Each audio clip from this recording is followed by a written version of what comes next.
कमल नयन, हे सृष्टि के पालनहार, दैत्य अंगनासूर से हमारे प्राणों की रक्षा कीजिए प्रभु, रक्षा कीजिए। इसके लिए तुम्हें विघ्नहर्ता गणेश जी की शरण में जाना होगा। वे ही इस दानों से तुम्हारी रक्षा करेंगे। विष्णु जी के कहने पर देवगणों ने श्री गणेश जी की आराधना की।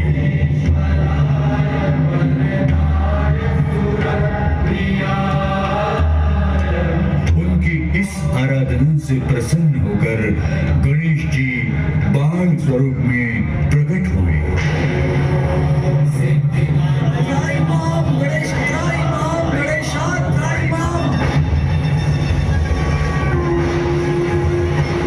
हे देवगणों, हम तुम्हारी आराधना से प्रसन्न हुए। कहो, क्या कष्ट है तुम्हें?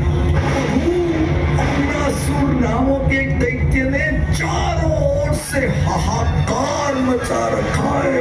उसके मार्ग में जो भी दिखाई पड़ता है उसी को वो अपना भक्ष्य बना लेता है प्रभु। इससे हम सब संकट में पड़ गए हैं प्रभु, त्राहिमाम प्रभु, त्राहिमाम। चिंता त्याग दो देवगणों, हम शीघ्र ही उस दुष्ट दैत्य का वध कर देंगे। और इस प्रकार बाल रूपी श्री गणेश जी ने देवगणों को आश्वासन दिया और अंगनासूर के साथ युद्ध करने उसके समक्ष पहुंच गए। दोनों का परस्पर युद्ध हुआ, लेकिन अंगनासूर चट्टान की तरह डटा रहा। मैं हूँ अंगनासूर।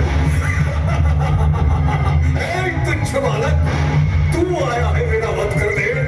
मैं अंगनासूर हूँ, अंगनासूर। मेरा कोई वध नहीं कर सकता। हे अपनानी अंगनासूर, मैं तेरा काल हूँ। तू मेरा काल?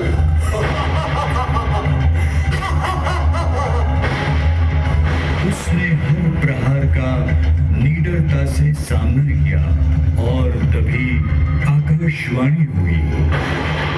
हे बाल विराट रूपी गणेश, अंगनासूर किसी भी अस्त्र शस्त्र से मारा नहीं जा सकता, क्योंकि वे अपनी माता तिलोत्तमा की उपज है तथा तिलोत्तमा का अपने इस पुत्र को दिया हुआ वरदान ही उसका सुरक्षा कवच है। जिस प्रकार माता पार्वती ने अपनी अस्मिता रक्षण के निमित्त आपको गढ़ा था, उसी प्रकार माता तिलोत्तमा ने यमराज से अपनी अस्मिता रक्षण के निमित्त अंगनासूर को गढ़ा है। इस आकाशवाणी को सुनकर बाल विराट रूपी श्री गणेश धर्म संकट में पड़ गए, किंतु अंगनासूर की असुरी प्रवृत्ति से उन्हें देवगणों की रक्षा भी तो करनी थी। तभी उन्हें एक युक्ति सूझी। तू मेरा अंत करेगा? मैं अंगनासूर हूँ, अंगनासूर। मेरा अंत हो नहीं सकता, न शस्त्र से न अस्त्र से। इन तीनों लोगों में मुझे कोई नहीं मार सकता।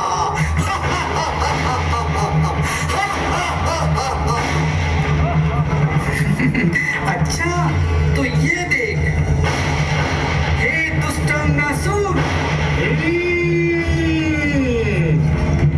अगर तेरा अंत नहीं हो सकता तो मैं तुझे जीवित ही निकल जाऊंगा। जीवित निकल जाएगा?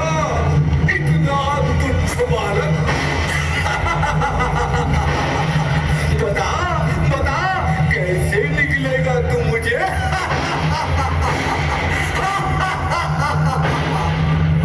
देखना है?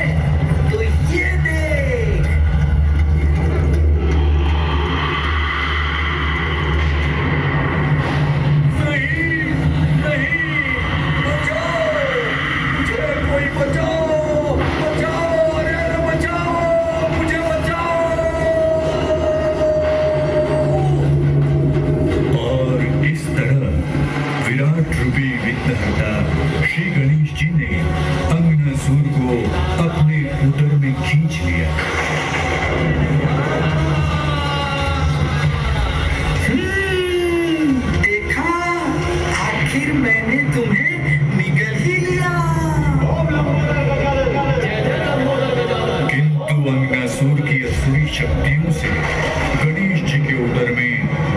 होने लगी।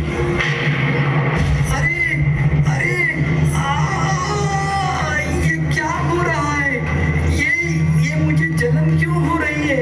मेरे पेट में जलन क्यों हो रही है? माताश्री, पिताश्री, मेरे पेट में जलन हो रही है। कृपा करके मेरे पेट की अग्नि शांत होने के लिए कोई उपाय बताइए, मुझे बचाइए।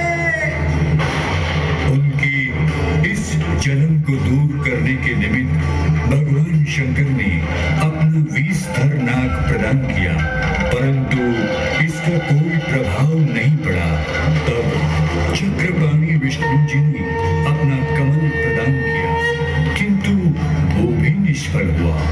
वरुण देव ने वर्षा से उनका अभिषेक किया, किंतु समस्या पूर्ववत ही जटिल बनी रही।